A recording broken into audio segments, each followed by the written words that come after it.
Bismillahirrahmanirrahim. Kita mulai saja. Assalamualaikum warahmatullahi wabarakatuh. Waalaikumsalam. Waalaikumsalam warahmatullahi wabarakatuh. Waalaikumsalam warahmatullahi wabarakatuh. Alhamdulillah kita bisa awali bersama dengan bacaan basmalah.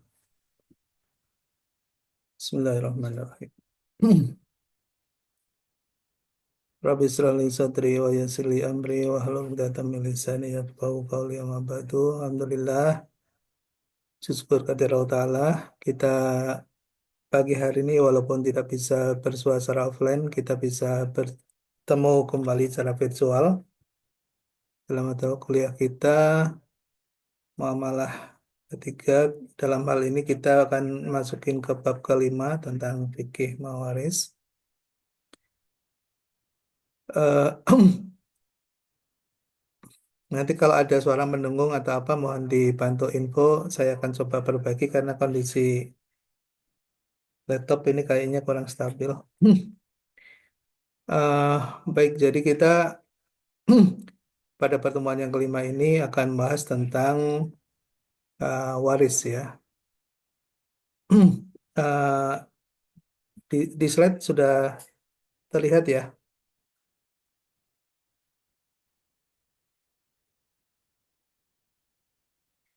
Baik. Sudah, Pak. Sudah ya. Oke, makasih. eh di dalam tengah kehidupan kita, pastinya kita sering kali menjumpai ada circle atau siklus kehidupan kan dalam eh, pasti ada yang lahir, ada yang meninggal gitu ya, dan tentunya ada sesuatu yang melekat pada setiap orang atau individu di mana dia ketika lahir tidak membawa apa-apa dan kemudian kembali kepada Tuhannya juga tidak membawa apa-apa kecuali amal solehnya.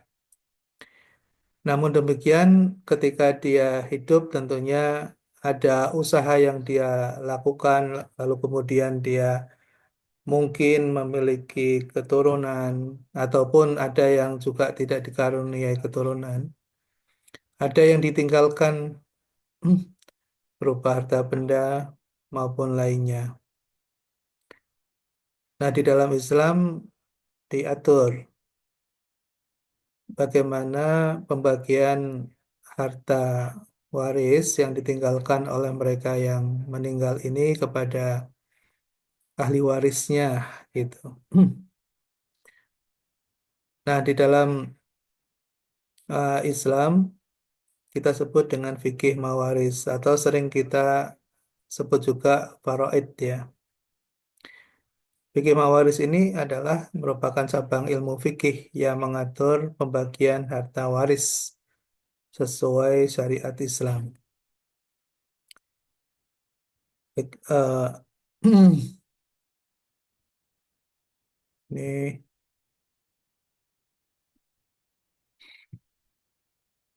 ada beberapa dasar dan landasan yang kita bisa jadikan sebagai rujukan untuk mempelajari dan mengetahui tentang ilmu waris ini atau fikih mawaris ini. Kita bisa merujuk pada Quran Surat An-Nisa ayat 7 yang artinya kurang lebih bagi laki-laki ada hak bagian dari harta peninggalan kedua orang tua.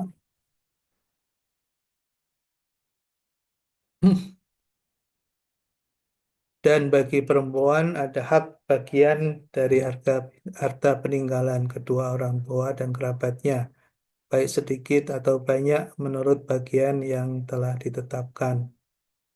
Jadi jelas di dalam Al-Quran, Allah Ta'ala, Tuhan pencipta alam semesta dan manusia termasuk kita, sudah diatur mengenai tata kehidupan dan sekaligus juga mengatur hubungan antar manusia dengan manusia yang lain. Begitupun dengan manusia dengan harta benda yang dimilikinya. Ada salah satu pendapat ulama ya Imam Syafi'i, beliau menegaskan bahwa ilmu faraid ini wajib dipelajari. Ya wajib dipelajari. Kenapa? Karena mengatur hak dan kewajiban manusia yang bersifat pasti. Kita bisa bayangkan kalau dalam kehidupan lalu kemudian tidak ada pengaturan terkait dengan hak dan kewajiban manusia satu dengan yang lain, pastinya akan berantakan ya, akan terjadi saling mungkin cekcok, perselisihan, ya bahkan bisa saling membunuh satu dengan yang lain, bahkan sedarah daging mereka sendiri. Kita juga sering kali melihat ya fenomena di tengah masyarakat ketika ilmu faraid ini tidak diterapkan. Terkadang di masyarakat ada semacam tradisi lokal, ada adat istiadat gitu ya, yang mereka memiliki aturan sendiri. Kita mungkin tetap menghormati, namun dalam konteks memenuhi kaidah syariah, tentunya kita landasan utama yang kita jadikan sebagai pegangan dan rujukan adalah Al-Quran dan Al-Hadis. Ya, di beberapa daerah tertentu, misalnya di Bali, misalnya, atau di Sumatera Barat, atau bahkan sebagian kecil di Jawa, misalnya masih ada adat-adat yang mengatur pembagian waris ini sesuai dengan tradisi yang turun-menurun ya di tengah-tengah masyarakat. Ya, mereka punya kebijakan sendiri gitu ya, ada local wisdom gitu. Namun kita kembali lagi tentunya ada hikmah besar ya di balik pengaturan yang telah ditetapkan oleh Tuhan di dalam ayat sucinya ini. Nah, kita coba lihat uh, di dalam sejarah ya dalam sejarah waris sebelum Al-Islam diturunkan ya.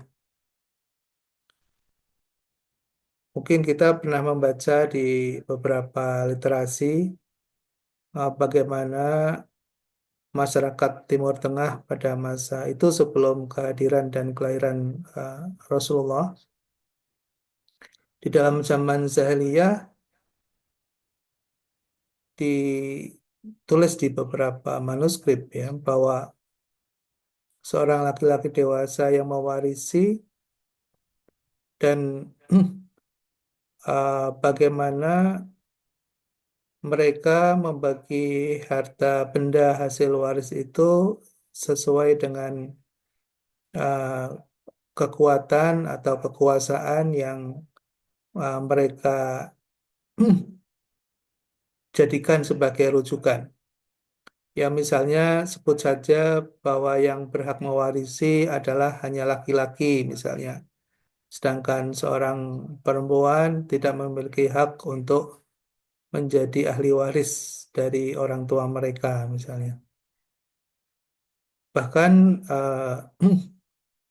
seorang istri misalnya yang ditinggalkan suaminya itu bisa diwariskan gitu ya kepada saudara laki-laki mereka misalnya.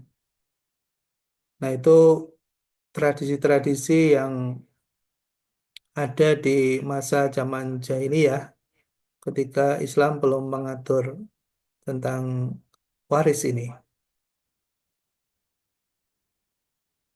Di dalam Islam sudah jelas ya diatur secara lengkap dan detail ya bahkan sampai kepada angka-angkanya. Tidak ada kitab suci di seluruh dunia ini yang diyakini sebagai rujukan atau firman Tuhan yang mengatur sedetail Al-Quran. Ya. Di surat Al-Ahzab ya ayat 4 sampai 5 misalnya Allah jelas-jelas di situ dijelaskan Allah menghapus sistem adopsi dan janji para setia sebagai sebab waris. Kenapa di dalam surat Al-Ahzab ayat 4 sampai 5 itu Allah membuat statement seperti itu karena memang pada masa sebelum Islam hadir, di situ ada sistem adopsi, lalu kemudian perjanjian-perjanjian yang mungkin bagi misalnya anak kandung yang tidak disukai oleh orang tuanya, lewat perjanjian orang tua mereka dengan orang lain itu bisa diberikan kepada orang lain. Jadi anak-anaknya sendiri itu tidak diberikan hak waris, gitu ya. Makanya kemudian tradisi-tradisi yang uh, tidak sesuai dengan syariat dan tuntunan dari Allah Ta'ala, Tuhan semesta alam, itu dibuat state ya di dalam Al-Quran dengan uh, dengan ayat yang nyata gitu. Nah, di dalam hadis juga uh, misalnya diriwayatkan oleh Bukhari, ya berikanlah warisan kepada yang berhak, lalu sisanya untuk laki-laki terdekat. Maksudnya bahwa pengaturan terhadap harta warisan ini uh, untuk dijalankan atau diaplikasikan sesuai dengan hukum-hukum yang sudah ada di dalam Al-Quran. Terus sekalian, uh, kita lanjut saja sambil ya tadi saya sudah sempat menjelaskan ya tentang misalnya hanya laki-laki yang berhak mewarisi itu zaman jahiliyah.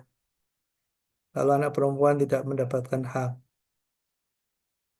Misalnya seorang istri atau janda gitu ya, dianggap sebagai bagian dari harta waris dan bisa diwariskan kepada ahli waris laki-laki, misalnya saudara laki-lakinya dan sebagainya.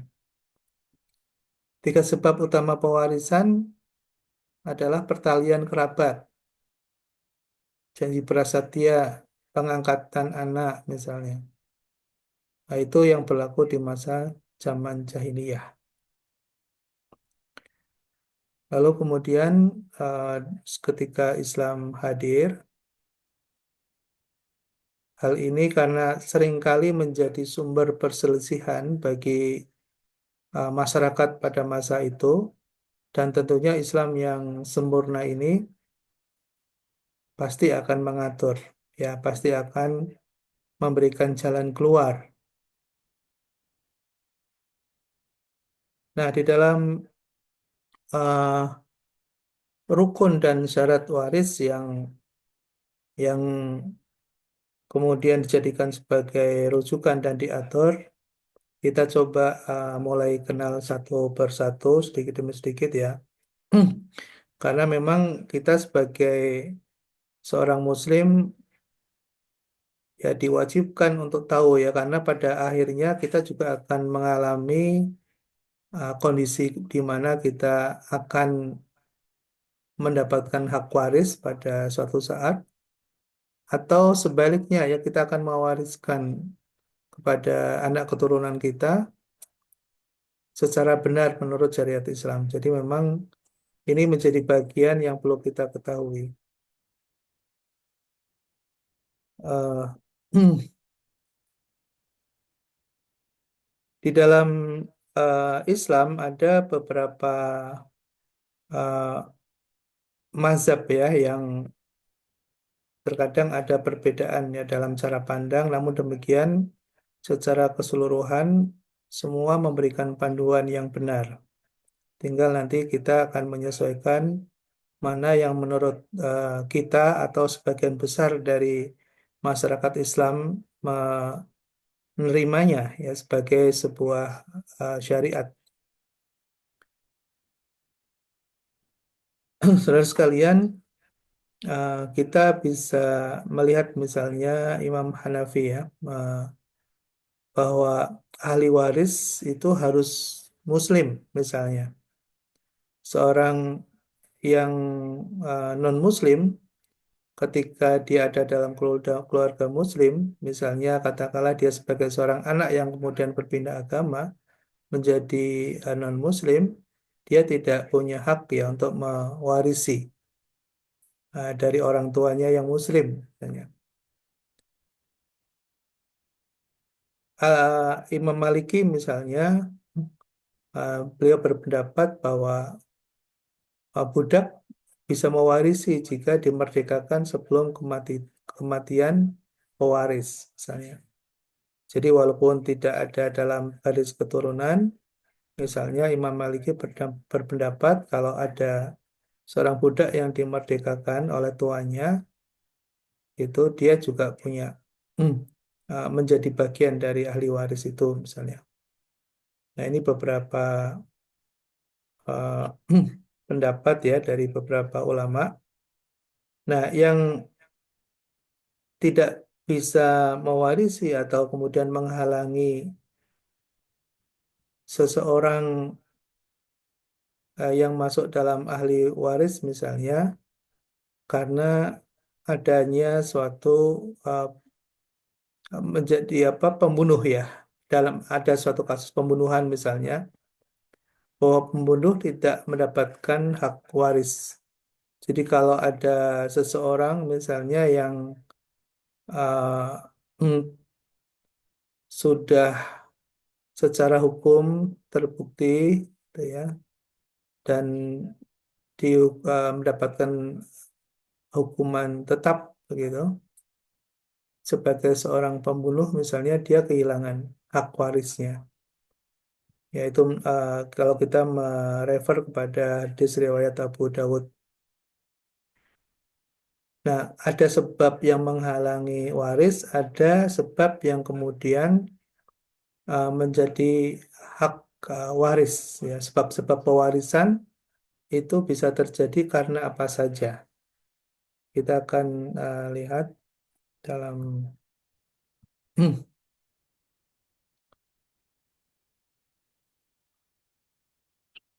Oke.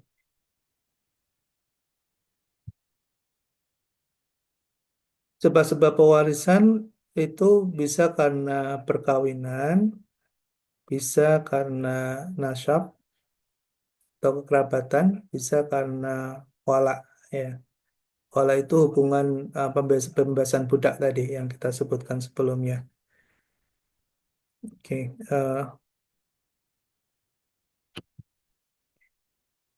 Oh ya, nanti sumber-sumber hukum dan hadis-hadis nanti yang terkait dengan ini, baik merujuk ke Al-Quran, hadis maupun ijma, nanti kita eksplorasi sama-sama. Nanti menjadi tugas kita bersama untuk mendalami secara lebih jauh mengenai pendapat-pendapat dari berbagai mazhab misalnya.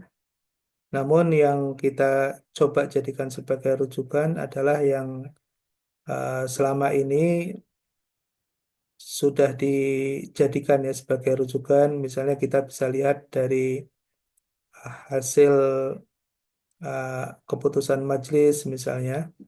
Ya, kita bisa atau rujukan dari MUI kalau kita di Indonesia itu kita bisa jadikan sebagai rujukan.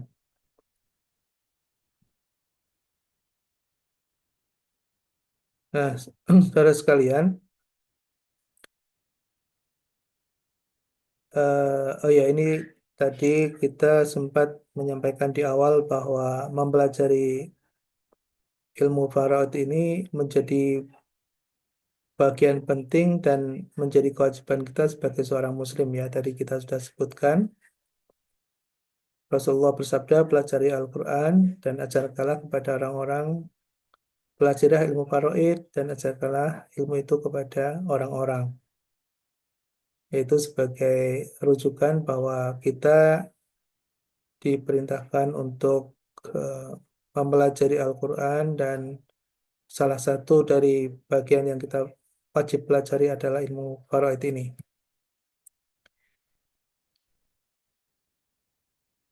Rukun, syarat, dan asas pewarisan. Tadi ya pewaris atau al-muwaris itu adalah orang yang meninggal, ada beberapa istilah ya. Jadi dalam rukun waris, jadi ada orang yang meninggal. Kemudian ada ahli waris, al-waris, orang yang berhak menerima warisan, ahli waris. Kemudian harta warisan, al-maurud, harta peninggalan yang dapat diwariskan. Jadi rukun waris atau terjadinya atau kejadian di mana waris ini bisa dilaksanakan, akan bisa dilaksanakan kalau ada al-muwaris, ya ada orang yang meninggal. Kemudian ada ahli waris dan ada harta warisan. Terus gimana pertanyaannya kalau ada orang yang meninggal tapi tidak memiliki harta warisan, ya berarti ilmu waris atau rukun waris ini tidak berlaku dengan sendirinya ya karena tidak ada harta benda yang akan diwariskan. Atau misalnya ada orang yang meninggal lalu kemudian tidak memiliki ahli waris, katakanlah kita nggak tahu asal usulnya gitu ya, dan tidak ada yang mengakuinya sebagai keluarga, lalu dia mungkin ada sebagian harta yang dia miliki dan dia meninggal misalnya, tidak diketahui siapa keturunannya, siapa keluarganya, ya dengan sendirinya rukun waris ini tidak berlaku. Atau sebaliknya, ya misalnya ada seorang uh, tidak ada kejadian orang yang meninggal, ya rukun waris ini juga tidak berlaku gitu ya. Jadi ketiga syarat ini, tiga rukun ini terpenuhi baru kemudian uh, al mawaris ini akan bisa kita jalankan. Lalu syarat, ya syarat waris. Jadi pewaris ini benar-benar telah meninggal dunia. Jadi secara hukum atau nyata. Jadi kalau misalnya ini ada kasus uh, seseorang dinyatakan hilang, gitu ya, belum ditemukan dalam jangka waktu tertentu itu, dan belum ada informasi bahwa seseorang ini meninggal dunia. Nah ini nggak bisa kemudian harta bendanya tiba-tiba diwaris gitu ya, dibagi-bagi gitu. Nah, itu nggak boleh. Kecuali ada pihak yang berwenang, misalnya mengumumkan bahwa si A meninggal dunia, misalnya, atau ditemukan jenazahnya, atau diketahui sebab musabab meninggalnya, misalnya katakanlah dia ada di dalam satu pesawat dan kemudian pesawatnya itu hilang misalnya dan tidak ditemukan dalam jangka waktu tertentu, maka pihak otoritas mengumumkan bahwa semua penumpang meninggal dunia misalnya. Ya, kalau sudah ada informasi legal seperti itu, maka syarat waris ini bisa dijalankan.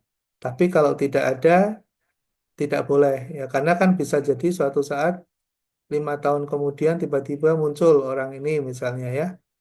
Nah, hartanya itu udah habis dibagi misalnya, itu nggak boleh. Ya.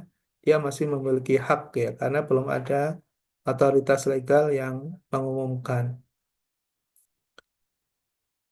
Lalu tidak ada penghalang waris ya, seperti yang kita sebutkan sebelumnya, misalnya berpindah agama, misalnya, atau dia dinyatakan secara sah, secara hukum menjadi seorang pembunuh misalnya, maka para warisnya ini atau warisnya ini anak-anak misalnya sebagian tadi yang melakukan uh, aktivitas pidana tadi bisa lepas ya dari hukum waris ini.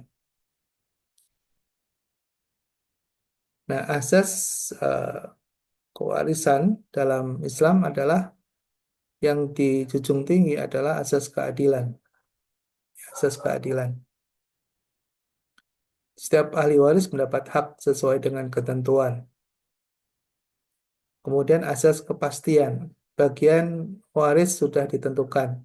Misalnya setengah, sepertiga, seperempat, 2/3, misalnya seperenam, seperdelapan. Jadi sudah ada ketentuan dan sudah ada kepastian. Asas individual. Setiap ahli waris mendapat bagian masing-masing. Asas ijbari. Peralihan harta terjadi secara otomatis sesuai dengan ketetapan Allah. Nah, itu beberapa prinsip yang menjadi asas dalam waris. Baik, saudara sekalian, sebab-sebab pewarisan, sebab-sebab pewarisan, kenapa dan bagaimana waris ini terjadi. Pertama, tadi kita sudah sebutkan karena ada uh, sebab perkawinan, ya hubungan suami istri yang sah. Maka ketika salah satunya meninggal, maka pihak yang lain akan memiliki hubungan tadi keterkaitan dengan hak waris. Karena kekerabatan atau nasab, ya hubungan darah, baik ke atas seperti orang tua misalnya, dan ke bawah seperti anak, ataupun ke samping seperti saudara-saudara kandung. Makanya ketika ada seorang yang tidak memiliki keturunan, misalnya, dia memiliki harta waris, ya dia memiliki warisan, lalu kemudian meninggal, maka ada kaitan siapa yang memiliki hak, ya apakah ke atas, ke bawah, atau ke samping tadi. Bisa juga karena hubungan walak tadi, ya hubungan antara orang yang memperdekakan budak dengan budaknya, yang memperdekakan budak dengan budaknya.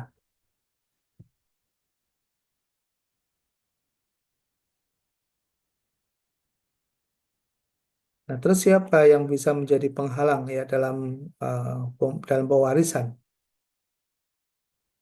Ya perbudakan, perbudakan, pembunuhan. Tadi ya kita sudah sebutkan. Kemudian perbedaan agama.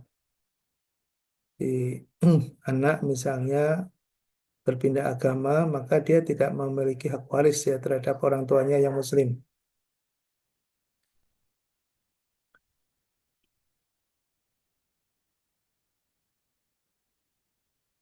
Nah, ada beberapa istilah yang kita perlu ketahui.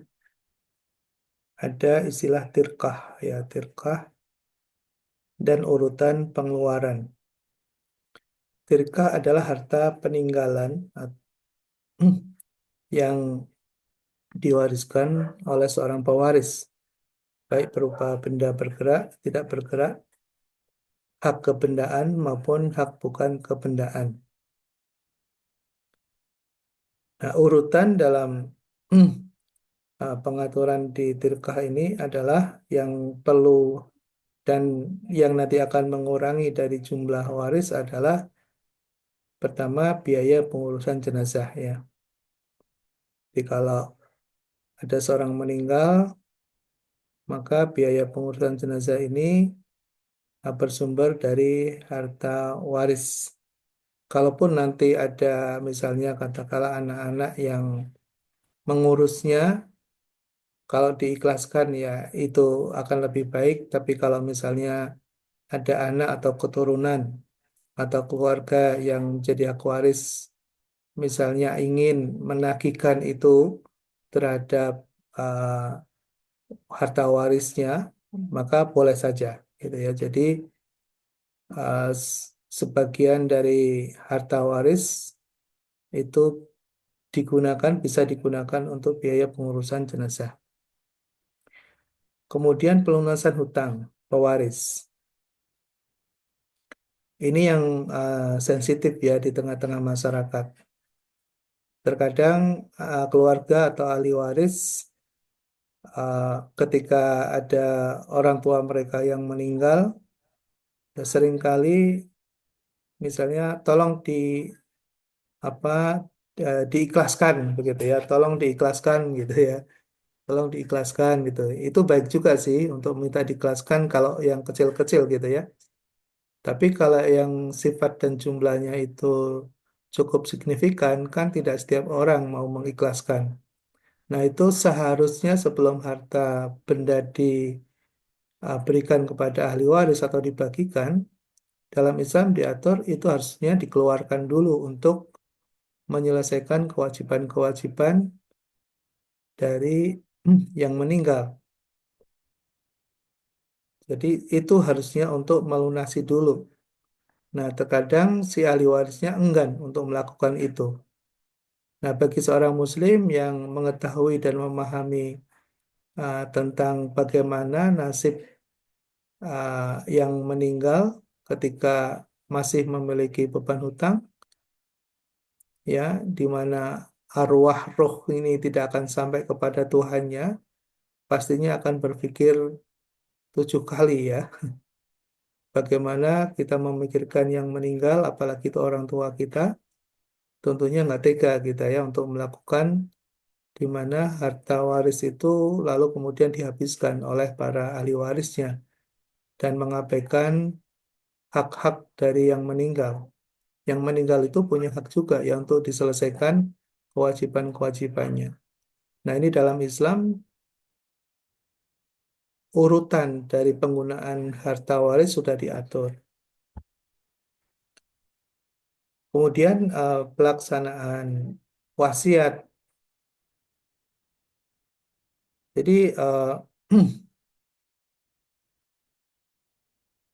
boleh saja ketika seseorang belum meninggal lalu kemudian memberikan wasiat ya kepada seseorang untuk menghibahkan misalnya dari harta warisnya ini kepada bukan ahli waris atau juga bisa kepada ahli waris sendiri atau misalnya diberikan kepada seseorang dan sebagainya, tapi ada ketentuan ya maksimal sepertiga dari harta waris ya, nggak boleh misalnya setengahnya misalnya atau bahkan semuanya misalnya dihibahkan, itu nggak boleh.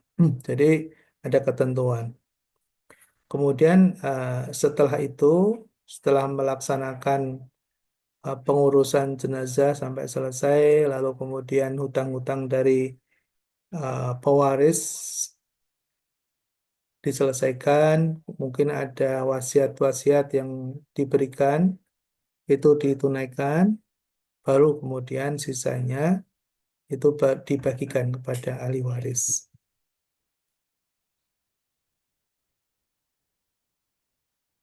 Selanjutnya, kita coba pelajari kelompok dan tertib dari ahli waris.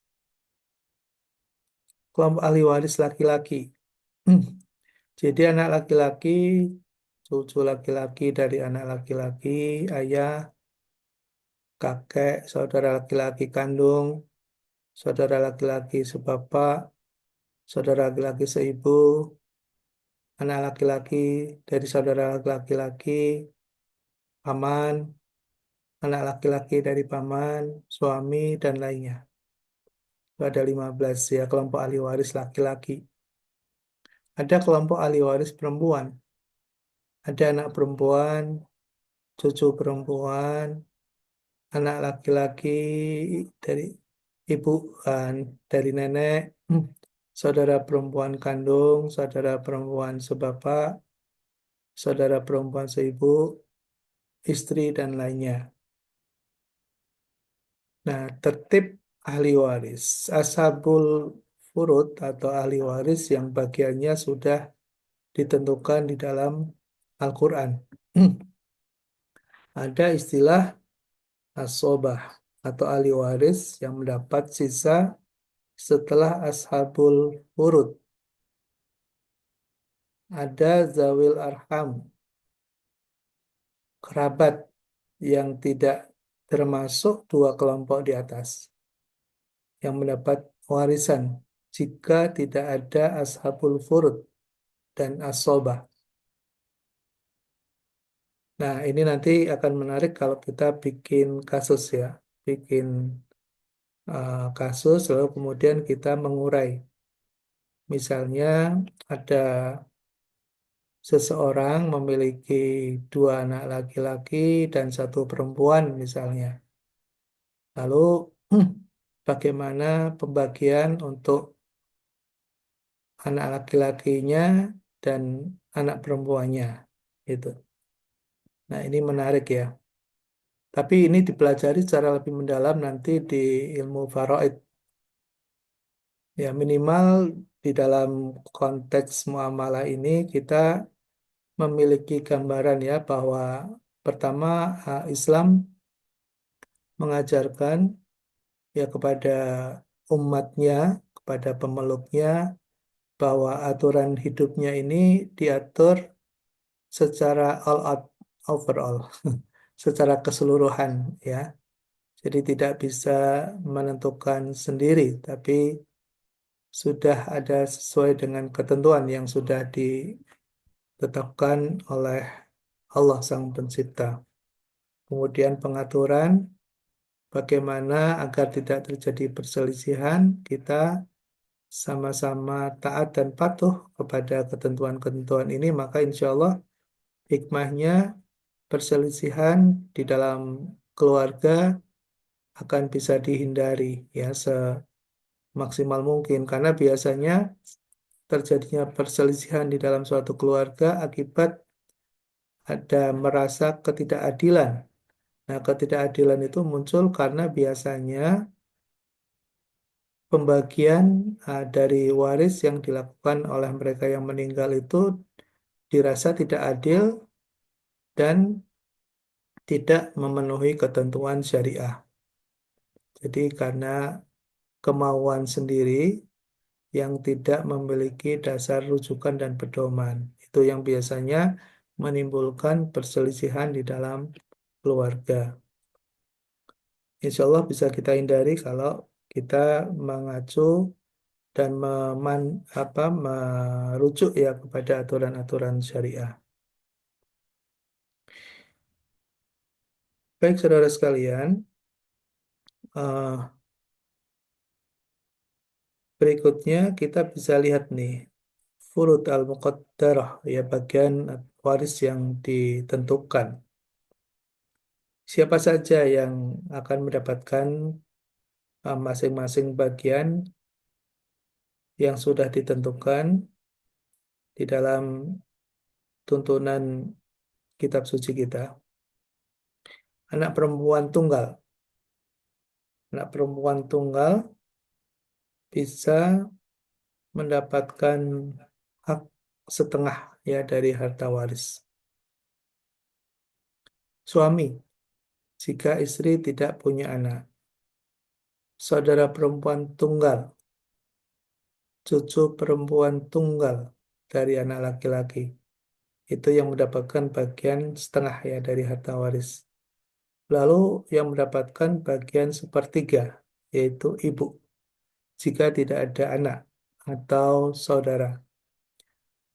Dua saudara seibu atau lebih, itu mendapatkan sepertiga.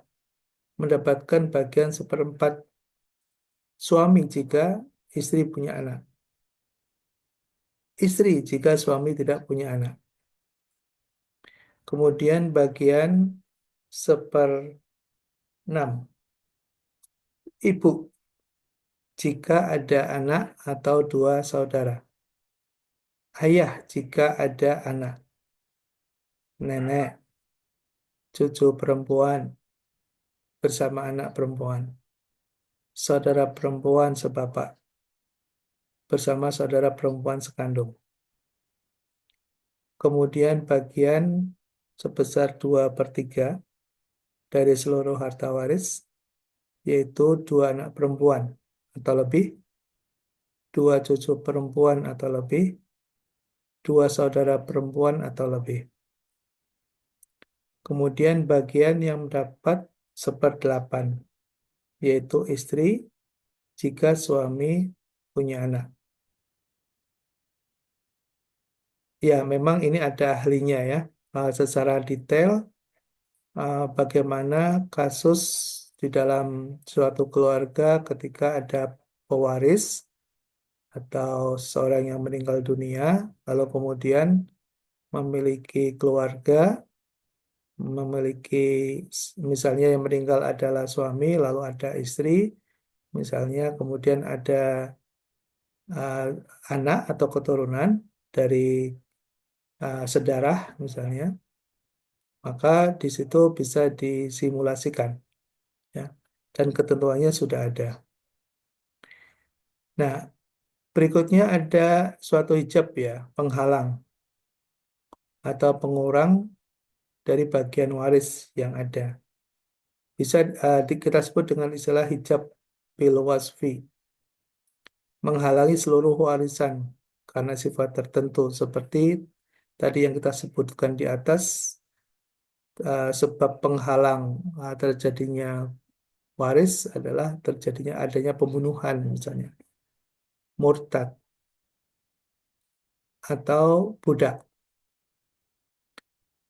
Kemudian ada istilah yang kita sebut dengan hijab hisyaksi, hijab hirman, menghalangi seluruh bagian. Misal kakak terhalang oleh ayah. Jadi kalau ada ayah atau seorang yang meninggal memiliki ayah, maka kakek terhalang. Kemudian hijab nukson, mengurangi bagian. Yang misal ibu dari sepertiga menjadi seperenam karena ada anak. Ya, jadi ada layering ya di dalam pembagian sesuai dengan kondisi yang ada dalam keluarga yang memiliki atau ahli warisnya. Nah, masalah asal masalah adalah angka pokok yang digunakan untuk membagi warisan. 2, 3, 4, 6, 8, 12, 24. Ya, ini di ilmu faraid. Kemudian jika jumlah bagian lebih besar dari asal masalah, dilakukan aul atau penambahan penyebut.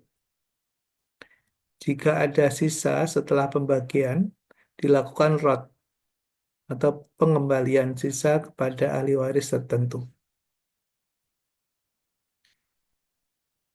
Contoh, misalnya ada seorang pewaris ya yang meninggal dunia, meninggalkan istri dan dua anak perempuan. Maka kalau kita merujuk kepada ketentuan di atas, ya, istri mendapat 1/8 dari waris. Dua anak perempuan mendapat bagian 2/3. Sisanya dibagi sesuai dengan ketentuan. Jika ada asobah, diberikan kepada mereka. Jika tidak, dibagi kepada ahli waris yang ada.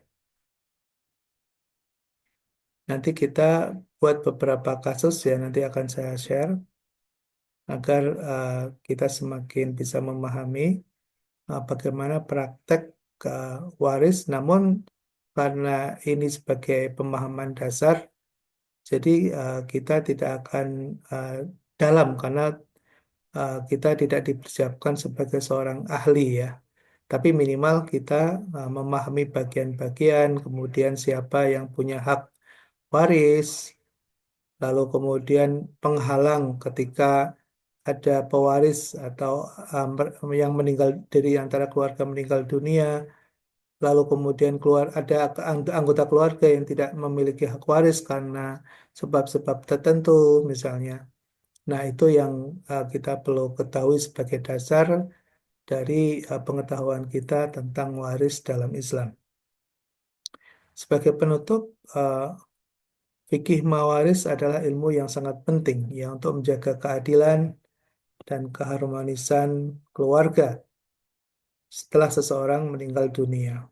Nah, mahasiswa diharapkan bisa memahami prinsipnya, rukunnya, syaratnya, terus kelompok ahli waris siapa saja, bagian-bagian dari waris, ya berapa bagian setiap ahli waris akan mendapatkan waris dari pewaris, itu ya tadi sudah ditentukan. Kemudian cara pembagian warisan sesuai dengan syariat Islam. Baik, saudara sekalian, saya kira demikian. Nanti untuk memahami dan kita ukur ya pemahaman dasar ini, Di garis CCTV-nya nanti bisa bentar gimana sih? kita selesaikan beberapa tugas sederhana ya. Dingin aja. Kita bisa membuka kembali catatan-catatan yang ada dan rujukan-rujukan yang kita miliki. Nggak jelas. Baik, sampai di sini. Apakah masih terdengar suara saya? Mohon maaf. Masih Pak. Masih Bapak. Ya, makasih Mas Nazib. Ini belum bisa ketemu langsung ya. Sebetulnya hari ini pingin bisa ketemu karena masih sawalan dan kita baru ketemu ini atau kemarin sudah sempat ketemu ya di sawal ini ya.